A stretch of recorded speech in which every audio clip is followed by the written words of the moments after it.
गुड़गांव में रहने वाली उर्मिला देवी के दो बेटे थे।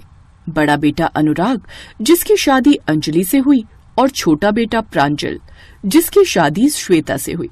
उर्मिला के छोटे बेटे प्रांजल की नौकरी बैंगलोर में थी, इसलिए श्वेता शादी के 10 दिन बाद ही अपने पति के साथ बैंगलोर शिफ्ट हो गई, जहां वो दोनों अकेले रहते थे। मैं सच में बड़ा खुश हूँ श्वेता। अब फाइनली मेरा ट्रांसफर गुड़गांव हो गया और अब हम सब अपने परिवार के साथ रहेंगे। क्या हुआ, तुम्हारा चेहरा क्यों लटका हुआ है? प्रांजल, तुम्हें लगता है हम उस बड़ी फैमिली में एडजस्ट कर पाएंगे? मतलब कई साल से हम लोग अलग रह रहे हैं, अकेले रहना, अपने हिसाब से खाना पीना, सच कहूँ तो मुझे बड़ा अजीब लग रहा है। अरे डोंट वरी श्वेता, कुछ नहीं होगा। तुम कुछ ज्यादा ही सोच रही हो। अब तुम पैकिंग शुरू कर दो, हम जल्दी गुड़गांव चले जाएंगे। प्रांजल जहाँ अपने परिवार के पास जाने से बड़ा खुश था, तो वहीं श्वेता का चेहरा लटका हुआ था। वहीं उर्मिला देवी अपने छोटे बेटे और उसके परिवार के लौटने पर काफी खुश थी। बड़ी बहू, आज तू खाने में मटर पनीर और खीर बना ले, और हाँ, साथ में पूरी बना लेना। प्रांजल को पसंद है ना? माँ जी, आप चिंता मत कीजिए, मैं सब बना लूंगी। और उनका कमरा, उसमें साफ सफाई कर देना और बेडशीट वो बदल देना। हाँ माँ जी, आप बस अब आराम से बैठ जाइए, मैंने सब कर दिया है। बहू ने तो उसे आराम करने को कह दिया, लेकिन उर्मिला को आखिरकार आराम कहाँ था। वो तो बस अपने बेटे के आने का इंतजार कर रही थी। शाम को दरवाजे की घंटी बजी और उर्मिला आरती की थाली लिए दरवाजे पर उनके स्वागत के लिए आ गई। माँ जी तो ऐसे व्यवहार कर रही हैं जैसे देवर जी वनवास काट कर अयोध्या लौटे हो। माँ कैसी हो? और ये सब क्या है? आज मेरा छोटे का परिवार बड़े सालों बाद अपने शहर, अपने घर लौटा है, तो स्वागत तो करूंगी ही ना। देख, तेरे आने की खुशी में मैंने सारे घर को कैसे दियों से रोशन कर दिया है। देखा श्वेता, मैं ना कहता था, अपने घर परिवार में आकर एक अलग ही सुख मिलता है। श्वेता अपनी सास की खुशी देखकर हैरान थी।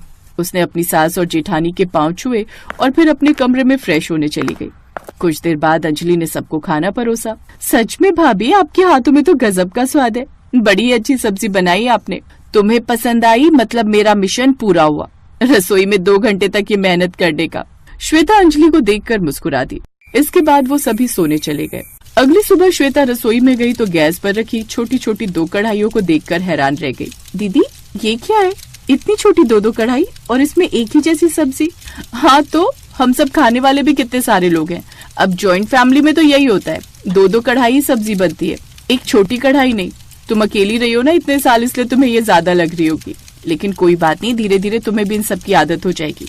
और एक ही जैसी सब्जी इसलिए क्योंकि 2 अलग अलग सब्जियां इसमें बनेंगी तो वो सबको पूरी नहीं होंगी, और किसी को ये खानी होगी तो किसी को वो। श्वेता को ये सब बड़ा अजीब लगा, क्योंकि उसने पहली बार 2 छोटी कढ़ाई भरकर सब्जी देखी थी। लेकिन उससे भी ज्यादा हैरान वो तब रह गई जब सारे लोग खाने बैठे तो वो सब्जी भी कम हो गई। अंजलि, थोड़ी सब्जी और देना। जी, सब्जी तो खत्म हो गई। नहीं नहीं भाभी, अंदर रखी होगी, हमने कढ़ाई भरकर सब्जी बनाई थी, वो कहाँ गई? वो सब खत्म हो गई मैडम। कमाल है, इतनी सब्जी भी कम हो गई। कहने को तो 2 कढ़ाई है, लेकिन है तो छोटी छोटी। अब ऐसा कई बार होता। माँ जी, ये दोनों कढ़ाई कुछ ज्यादा ही छोटी नहीं है? मतलब सब्जी किसी को एक्स्ट्रा चाहिए हो तो होती नहीं। बहू, हमें हिसाब से ही खाना बनाना चाहिए, हमें खाना वेस्ट नहीं करना चाहिए, समझी? खाने का अनादर करना बुरी बात होती है। ऐसे ही कुछ दिन बीत जाते हैं। एक रोज, दीदी, आज मेरी कुछ फ्रेंड्स मुझसे मिलने घर आ रही हैं। वो दिल्ली में ही रहती हैं, किसी काम से गुड़गांव आ रही है, तो मैंने उन्हें घर बुला लिया। इसलिए आप ना सब्जी थोड़ी ज्यादा बना लेना, वो दोनों भी हमारे साथ ही डिनर करेंगी। शाम को उसकी दोनों दोस्त घर आ गई। कैसी है यार श्वेता, बड़े दिनों बाद देख रही हूँ तुझे। मैं ठीक हूँ, लेकिन तुम दोनों कितनी कमजोर हो गई हो। कमजोर तो नहीं हुए, हमने खुद को मेंटेन करके रखा हुआ है। श्वेता रसोई में जाती है और खाना बनाने की तैयारी करती है। वो 2 छोटी कढ़ाई भरकर मलाई कोफ्ता बना लेती है। कुछ देर बाद वो सभी खाने बैठते हैं तो मलाई कोफ्ता एक बार में ही खत्म हो जाता है। ये तो बड़ा ही अच्छा बना है, थोड़ा और देना श्वेता। श्वेता रसोई में जाती है तो देखती है कि सारी सब्जी खत्म हो चुकी होती है। हे भगवान, वही हुआ जिसका डर था। अब मेरी फ्रेंड्स के सामने मेरी कितनी इंसल्ट होगी।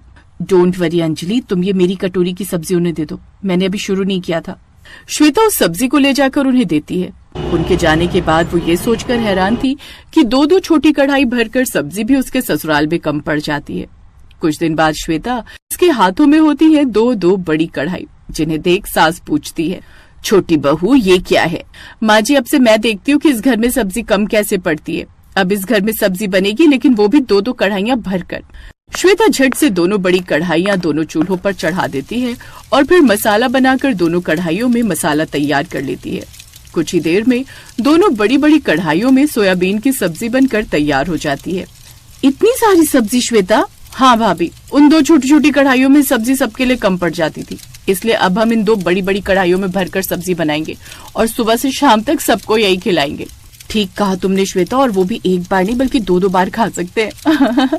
ऐसे दिन बीतते गए और अब वो दो बड़ी बड़ी कढ़ाई में एक ही सब्जी बना देती, जिससे अब सबको एक वक्त की बनाई हुई सब्जी 3-3 वक्त तक खानी पड़ती। ये क्या बहू, फिर से कढ़ी? मैं तो अब परेशान हो गई हूँ ये एक ही सब्जी तीनों वक्त खा खा कर। बस अब और नहीं खाई जाती मुझसे ये सब्जी। अरे माँ जी, लेकिन अब सब्जी वेस्ट तो नहीं कर सकते ना, बची है तो खानी तो पड़ेगी। आपने तो कहा था खाने का अनादर नहीं करते। भगवान बस कर अब, और तेरी ये दो बड़ी बड़ी कढ़ाई वाली एक ही सब्जी हमसे तीनों वक्त नहीं खाई जाती, इसलिए अब से तुम अपनी इन दो दो बड़ी कढ़ाई भरकर सब्जी बनाओ, लेकिन वो भी अलग अलग तरह की। अब सास का आदेश मिलते ही दोनों बहुएं एक वक्त में दो दो बड़ी कढ़ाई में सब्जी तो बनाती, लेकिन वो भी अलग अलग तरह की।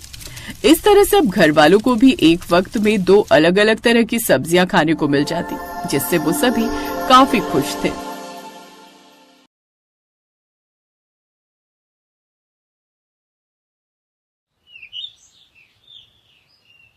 ये ले अलका, बन गई मेरी टमाटर की सब्जी, चेक कर दे। अरे वाह नीतू, खुशबू तो बड़ी अच्छी आ रही है यार। तू खाकर तो देख, इसका स्वाद भी कभी नहीं भूल पाएगी। वाह यार नीतू, ये तो बड़ी टेस्टी सब्जी है, मजा ही आ गया। कहा था ना, तो इसका टेस्ट नहीं भूल पाएगी। शाम को अलका सब्जी मंडी जाती है, तभी वहां टमाटर के ठेले पर जाती है। टमाटर ले लेती हूँ, जब नीतू टमाटर की सब्जी बना सकती है तो मैं क्यों नहीं। अलका टमाटर लेकर घर आ जाती है। अरे बहू, इतने टमाटर क्यों उठा ले आई? ठेला लगाने का इरादा है क्या?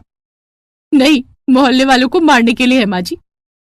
तुम आजकल की बहुओं को ना सीधा जवाब देना ही नहीं आता, जब देखो तब उल्टा जवाब। तो आप कौन सा कम मुंह चलाती हैं? आते ही शुरू किसने किया?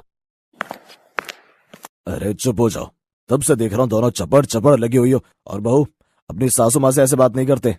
तो आप माँ जी को भी समझा दीजिए, कितने प्यार से टमाटर लाई थी, लेकिन आते ही मूड खराब कर दिया।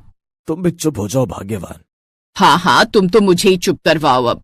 हे भगवान, इस उम्र में यही दिन देखने रह गए थे। लो, इनके ड्रामे तो फिर शुरू हो गए। मैं तो चली किचन में खाना बनाने।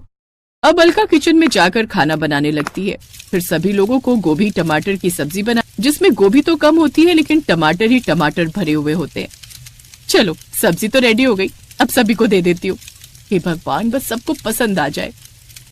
अलका सबको सब्जी परोसती है। फिर जैसे ही उसकी सास टमाटर गोभी की सब्जी देखती है, हैं इतने सारे टमाटर? अरे बहू, ये गोभी की सब्जी है या टमाटर की सब्जी? गोभी आलू तो दिख ही नहीं रही, बस टमाटर ही टमाटर दिख रहे हैं। हाँ बहू, इसमें सब्जी से ज्यादा तो टमाटर हैं। अब समझ आया बहू, तू इतने टमाटर क्यों लाई थी। ये बनाने के लिए लाई थी तू टमाटर। सारे पैसे इसने इसी में गवा दिए। माँ जी, आप तो ऐसे कह रही हैं जैसे आपके पैसे लगे हो इसमें। मेरे पति के पैसों से आए हैं, तो मैं जो मर्जी लाऊं। अलग थोड़ा तमीज से बात करो। और माँ, तुम भी क्यों हर बार उसे टोकती रहती हो? अरे तो मैं इसकी सास हूँ, अच्छा बुरा उसे समझाऊंगी ही ना, मेरा हक बनता है। तो क्या दुनिया की हर सास अपनी बहू को ऐसे ही डांटती रहती है माँ जी? भाभी, आपको पता होता ना दुनिया की दूसरी सास कैसी कैसी होती है, तो आप इतना ना बोलती। और मेरी माँ तो उनसे बहुत अच्छी है, नहीं तो आप ऐसा नहीं बोलती। अच्छा, और जब आप पिछले हफ्ते अपने बड़े भाई से लड़ रही थी तब आप उनको कैसे 1000 के सूट को भी सस्ता बताकर 10 बार सुना रही थी? तब आपकी तमीज कहाँ गई थी कमीज लेने? अलका, चुप भी हो जाओ, और अब सब चुपचाप से खाना खाओ। फिर सब बैठकर खाना खाने लगते हैं। वो सब्जी खाने के बाद ननद सुनिधि कहती है, ये सब्जी कुछ खास नहीं बनी है, कितने टमाटर भरे पड़े हैं इसमें। वो तो भूख ज्यादा लगी है इसलिए ये खा रही हूँ, नहीं तो खट्टापन बहुत ज्यादा ही है इसमें। अब जो है खा लो बेटी। तो गोभी आलू की ये सब्जी ठीक ठाक ही बनी थी, इसलिए सब लोग खा ही लेते हैं। लेकिन अलका को लगता है कि सबको उसके हाथ की टमाटर वाली सब्जी बड़ी पसंद आई, इसलिए अब से वो हर सब्जी में भर भर कर टमाटर डालने लगी। कभी कभी वो टमाटर की प्यूरी बनाकर डाल लेती है। अगले दिन, ये लीजिए आपका टिफिन, आज आपके लिए बनाई है मटर पनीर की सब्जी और पूरी। अरे वाह, फिर तो मजा आ जाएगा। इधर घर पर जब अलका सबको मटर पनीर की वो प्यूरी वाली सब्जी परोसती है तो हे भगवान, कितना सारा टमाटर सब्जी में डाल दिया है, सारी सब्जी लाल हो गई है। सच में माँ, ऐसा लगता है कि अपनी टमाटर की दुकान है जो भर भर कर टमाटर डालती है भाभी इसमें। इतनी तेज भाभी मिली है कि पूछो मत। जैसे तैसे वो खाना खाकर कॉलेज चली जाती है। फिर दिन के समय मिक्सी चलाने की आवाज रसोई में से आती है। हे राम, क्या हुआ आशा? महारानी ने हमें अभी अभी टमाटर की सब्जी खिलाई है और अब फिर से पीसने बैठ गई। कहीं ये हमें टमाटर खिला खिलाकर मार ही ना दे। फिर कुछ दिन बाद, आज मैं सबके लिए शिमला मिर्च और टमाटर की सब्जी बनाऊंगी। अलका रसोई में खाना बनाने लगती है। हे राम, मैं तो इस घर में टमाटर की स्मेल से ही परेशान हो चुकी हूँ। अभी बहू को हर सब्जी में टमाटर डालने का शौक चढ़ा हुआ है। कुछ ही दिनों में खुद भी ये सब खाकर परेशान हो जाएगी। कुछ दिन बाद, आज तुमने मुझे टिफिन में क्या दिया है? घी की सब्जी और रोटी। और उसमें टमाटर तो भर भर के नहीं डाले ना? कहीं तुमने फिर से उसे घी की जगह टमाटर की सब्जी बना दिया हो। सच कहूं तो मैं तुम्हारी टमाटर की सब्जी से परेशान हो चुका हूँ। मुझे बिल्कुल पसंद नहीं। तुम्हें पता है, अब तो मुझे सब्जी की महक से भी प्रॉब्लम होने लगी है। अरे नहीं नहीं, नहीं डाला। लेकिन रजत जब ऑफिस में टिफिन खोलता है तो परेशान हो जाता है, क्योंकि उसमें ढेर सारे टमाटर होते हैं। वो शाम को आकर अलका को खूब डांटता है, जिससे वो रोने लगती है। फिर उसे उस पर दया आ जाती है और वो उससे कुछ नहीं बोल पाता। और अब वो सब चुपचाप उस टमाटर की सब्जी को खाते रहते हैं। लेकिन पहले जहाँ अलका टमाटर का पेस्ट 4-5 दिन तक रखती थी, लेकिन अब तो वो 10-10 दिन तक एक साथ टमाटर की प्यूरी बनाकर रखती, जिससे एक दिन उसकी ननद को उल्टियां होने लगती हैं और उसे अस्पताल लेकर जाते हैं, जहाँ डॉक्टर बताते हैं कि उसे फूड पॉइजनिंग हुई है। इनको फूड पॉइजनिंग हुई है बासा मसाला या खाना खाने से, और इनके शरीर में गैस्ट्रिक एसिड की मात्रा भी बहुत ज्यादा है, जो कि ज्यादा टमाटर खाने की वजह से होता है। देखा तेरी लापरवाही का नतीजा बहू। आज तेरी वजह से मेरी बेटी की जान खतरे में पड़ सकती थी। अरे अब तू क्या हम लोगों की जान लेकर मानेगी ये टमाटर खिला खिलाकर। अब अलका को अपनी गलती का एहसास होता है। वो सबसे इसके लिए माफी मांगती है और उस दिन के बाद कभी भी ज्यादा टमाटर का इस्तेमाल